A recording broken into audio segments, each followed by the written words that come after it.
Hey everyone, thank you for joining. I'm live on YouTube, Womanologist, and I'm live here with you on Facebook on my business page, thewomanologist.com, and I'm live here with YouTube. Really excited that you are either watching live or watching on the replay. So as you come in, as you join, whether you're watching live or on the replay, I really want you to just say hi and let me know where you're watching from.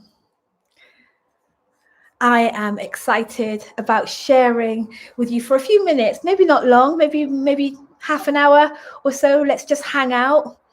This is my regular slot now on a Monday night on Facebook and YouTube, on my channels.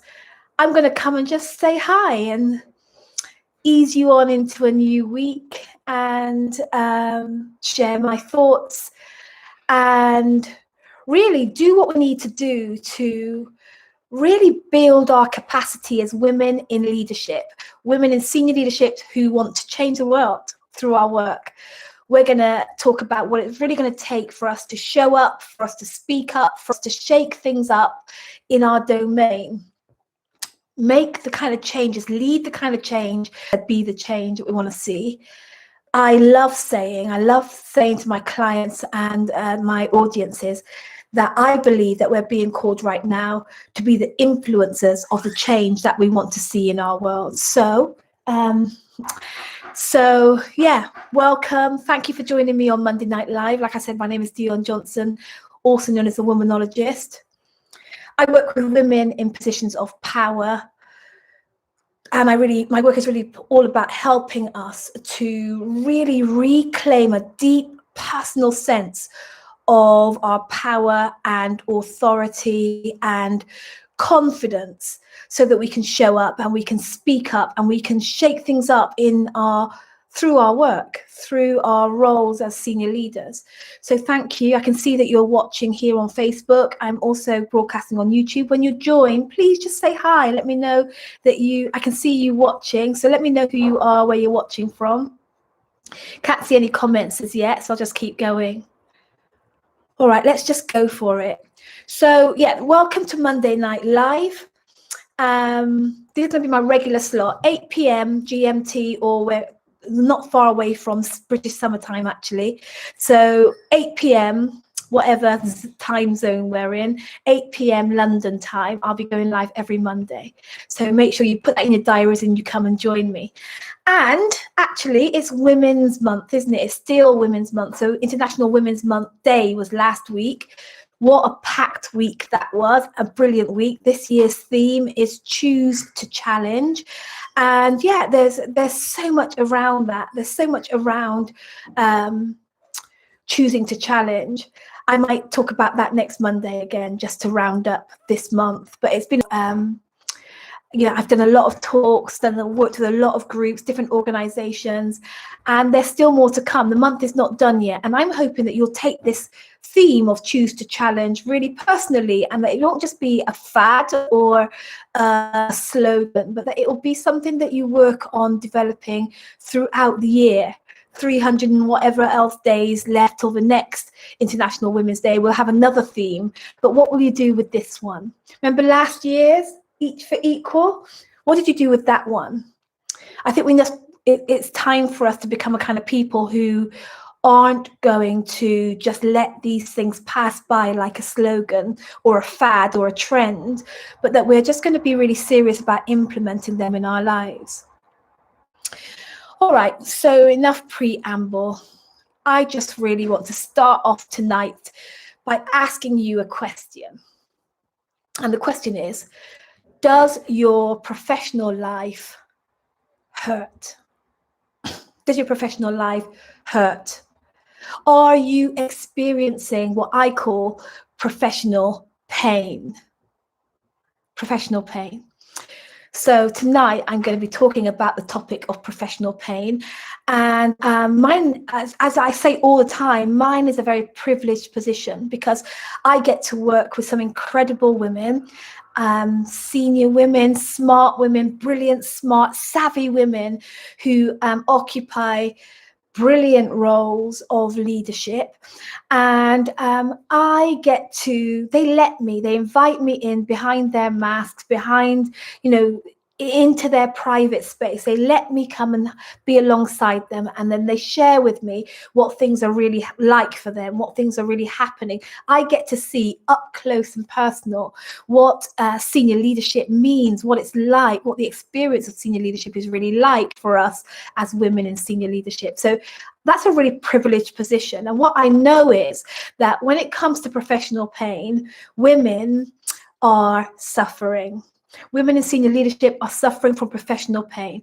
And so tonight, I wanted to call it out. I wanted to call it by the name that I've given it. I wanted to share with you my ideas around it. I wanted to bring it out of my mind and into the atmosphere. I want to share with you about professional pain. I want you to think about what it means to you. And I want to make some distinctions between the symptom and the cause, and really suggest how we might begin to respond if you are actually experiencing professional pain. So sorry, my phone just rang. So the question is, what is professional pain? What is professional pain?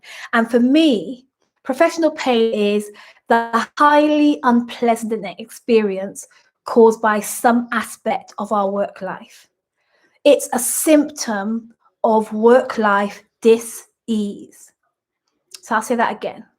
That what I mean when I say professional pain is the highly unpleasant experience caused by some aspect of our work life.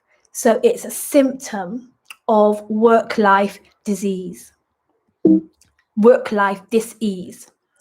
So how it shows up is, it can show up in a variety of ways, right? But the way that it shows up that I see most commonly are things like insecurity, comparisonitis, I say, intimidation, fear, shame, self-doubt, indecisiveness, being overlooked, being undermined, feeling not credible or not qualified, all up in your headedness, burnout, imposter feelings, boredom at work, conflict, contention in professional relationships, depression, physical ailments that get in the way of your ability to lead. Professional pain really shows up in a variety of ways. So I'll ask again, is your work life hurting you? Because here's the thing, these ways of it showing up are really common. And for me, it raises the question of why? Why are we in so much pain? Why is senior leadership, why is marketplace leadership so painful for many of us? And why don't we do something about it? If you've got a headache, you take a painkiller, right? If you've got a toothache, you do something about it. And as I was thinking about this, I remembered a story that I heard years ago about a guy who would walk to work every morning, and he would walk up the hill to work, and on the corner of the hill there was this house with a veranda, and every single day as he was walking to work, he'd see an old man sitting on his rocking chair on the veranda of this house on the hill. So this guy was rocking on his rocking chair, and right next to the rocking chair was his dog. And every morning this man would notice this couple, the man and his dog, because the dog was howling as if he was in pain. He was going, "Ow!" really howling like he was in pain. And so one day he couldn't help himself, this man walking to work, he stopped the guy and said, "Hey, how come the dog howls like that? Why is the dog howling that way?" And the man said, "Well, hi Eve, thanks for joining." The man said, "Well, you see, the thing is, this dog is sat on a rusty nail and it's really hurting him." The man was beside himself. He said, "I can't believe it. Like, why doesn't he get off the nail?" The man said, "Well, It's hurting him a lot, but just not enough to do something about it. It's hurting a lot, but not enough to do something about it. So the question that I want to ask you is, if you are experiencing professional pain, what's your excuse for not doing something about it? How come you aren't trying to get rid of that pain? How come we put up with it so much? How come we just live with this pain like that dog on the veranda, on the house, on the hill? My message to you today is to not be ignoring professional pain. And I want to share with you 3 reasons why it's really important that we just get out of this habit of ignoring and putting up with professional pain. And I know we do it because I've had clients tell me that they've thought about coming to see me for years, months, years, sometimes a lot of years, been putting up with the same thing, the same kind of professional pain at work for a long time and not doing anything about it. One woman told me she thinks that that's just the way it's supposed to be, that, you know, that she's supposed to feel the pain. Like that's it goes with the territory of senior leadership. She feels like, you know, this is how it is when you're a senior leader, like things are rough. You know, you enter into power struggles. There's conflict when you're a senior leader. There's backbiting and jealousy and game playing and one-upmanship and tearing down and overlooking and politics and isms and schisms. Like, this is all normal, isn't it? Another woman who I have gotten to know through the coaching, through my work. I reached out to her recently because I was doing a program that I knew that she would be really suited for. And she literally told me that she doesn't have time to get support because she's too stressed. She's too stressed to get help. She's too stressed to get support. She's too stressed to engage in the coaching that's going to relieve this pain. And so my message today is really simple, that we cannot keep on ignoring our professional pain. And I want to share 3 reasons why not. The first one is that pain is a messenger. Pain is a messenger. That pain has come to tell us something. Pain has got a message attached to it. So I found in my work with my clients and on my own journey of dealing with my own stuff in leadership, that pain has usually come to show us one of 3 things. One, that we're distracted, that we're too distracted, we're too busy. We're too busy to understand what's going on in our heads, that our thinking is low vibe, low quality thoughts, that we're responding. Sometimes our responses are automatic and sometimes toxic and sometimes making the situation worse, sometimes adding to our pain. We're co-creating our pain because we're distracted in our thinking. And we're so busy, we're so noisy in our heads that we don't get a chance to think through how we can stop co-creating this pain. So pain usually comes to tell us something. We've got to get our heads sorted out somehow, that we've got to handle our heads, that we've got to develop a higher quality of thinking, that we've got to sort out our belief system, that we've got to work out what we think. Pain is a messenger, and often it's pointing to the fact that our heads are far too noisy and busy. We're distracted. The second thing is that the pain is usually come to tell us is that we're disconnected. Oftentimes when I get to sit down with my clients and we're talking about what's going on with them, that what's at the root of their professional pain, we find that they have somehow in the busyness of work, in the busyness of leadership, become disconnected from their values. They become disconnected from what's important. They become disconnected from the main thing. They become disconnected from what's important. Oftentimes, what I see causes professional pain is when there are women who have change on their heart. They're activists at heart. They want to do something about things that they think are important. They want to be part of the solution to big problems. They want to be leading hard change, but they've just become so disconnected from the whole humdrum of work, in the busyness of work, in the pain of work. They've become so disconnected from their values, so disconnected from the change that they really want to be there to be part of, so disconnected from the mission, their ongoing, personal, important, purposeful mission. They become so disconnected from that it's causing the pain. Often they become so disconnected from their humanitarian heart, the heart that cares. Often they're working in organizations and industries and circumstances where the culture is either toxic or just somehow not managing to meet people's needs in the way that leader really wants to, in her humanitarian heart. Oftentimes these people are playing small, and there's a pain to playing small. There's a pain to playing smaller than you are called to, than you are born to, than you have the capacity to. There's a pain that's associated with being insignificant and not playing full out, or not making the difference that you know in your heart that you desire to make. It's painful. And so if you're in pain and ignoring it, then you might be missing this disconnection that you may be experiencing. So the pain has come to often point out our distraction and our disconnection. And the third thing that the pain is often pointing to is our sense of disempowerment, our sense of feeling like, what's the point? Because it's so hard. Like, this is just the way things are, and I don't have what it takes to. I'm not qualified. I'm not capable.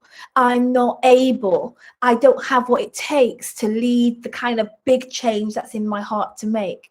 So oftentimes when we're in pain, it's pointing to this identity crisis, that we've lost touch with our sense of our personal sense of power to really make a difference. It's really pointing to, this pain is really pointing to something broken about our self-perception and the way that we think about ourselves as leaders, or qualified, or having the right to be there, or the right woman for the job. Oftentimes we just have so many thoughts about why we're not qualified and not the right woman, that it's painful. So if we ignore our pain, we're ignoring the messages that the pain has come to bring to us, either about our disconnection or our disempowerment, or our what the other one was, the distraction, the too busyness. Like, we cannot afford to keep ignoring our pain.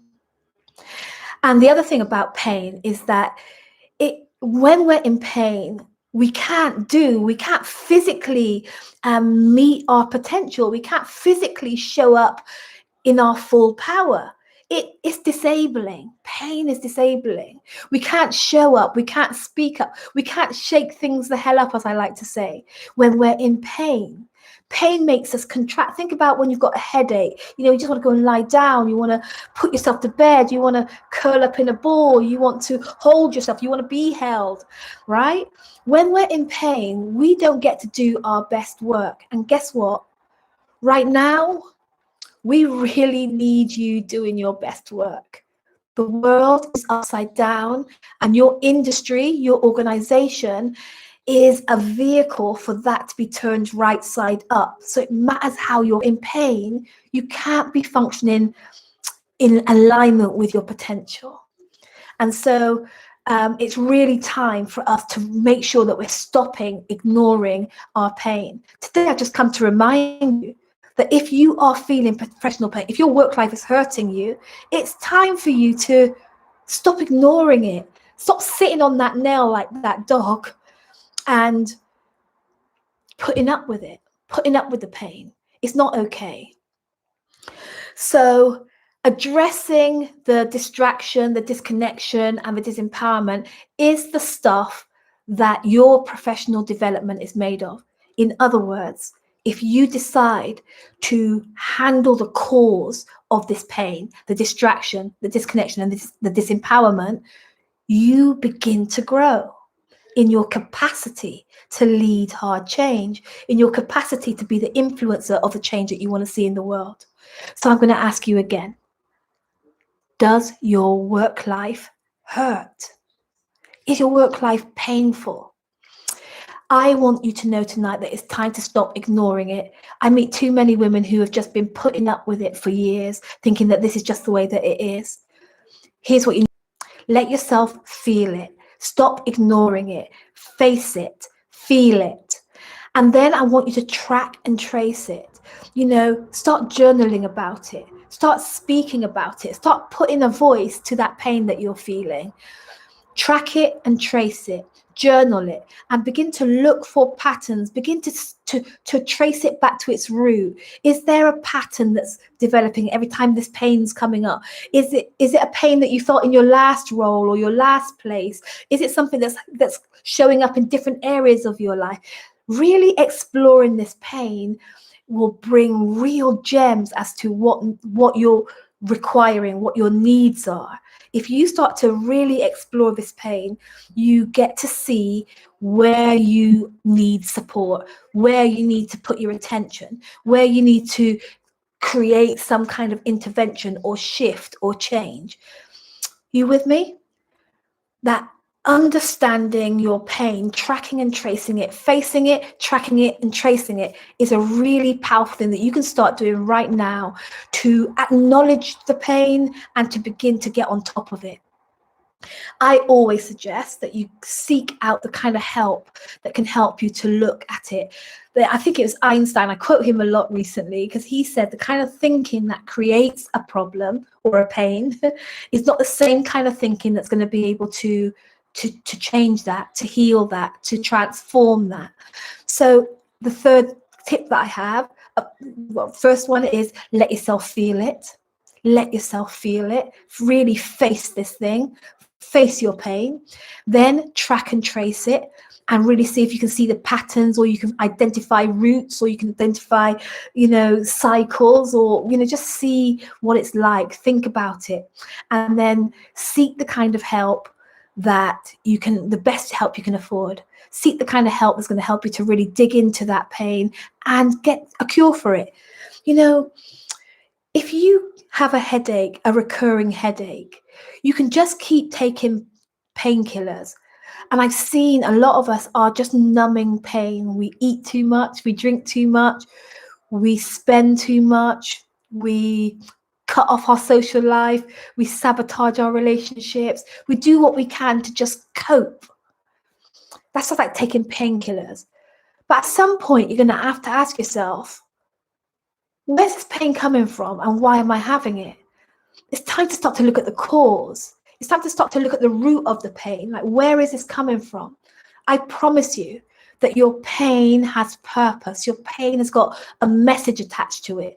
And if you stop ignoring it, then you'll be able to unearth, uncover, unmask practical, real, brilliant golden nuggets for your growth and development as an influencer. So I'm encouraging you to think about, where are you in pain? If your work life is hurting, if you're feeling any of the things that I talked about earlier on, in fact, let me go through them again. If you're feeling insecure, or if you're feeling comparisonitis, comparing yourself with that leader over there or that one over there, if you're intimidated, if you're feeling ashamed or fearful about work, if you've got Sunday night drain, dreading Monday morning, if you're indecisive, or if you're overlooked or breaking down, if you've got physical ailments, if you're if you're unemployed or not in the kind of work that you want to do, you're putting up with work that you're not enjoying anymore, you're in conflict or contention, you're depressed, this is professional pain. And professional pain is a symptom of something else that needs to get handled. So please, my earnest cry for you tonight is to please not ignore it. Please don't ignore your professional pain. Let me see if there's any comments I can see. Can't see any comments at the moment. What do you think? Promise that you will stop ignoring your professional pain? I'm cheering you on. My Monday night message to you today is do not ignore professional pain. I'll see you next Monday. Bye.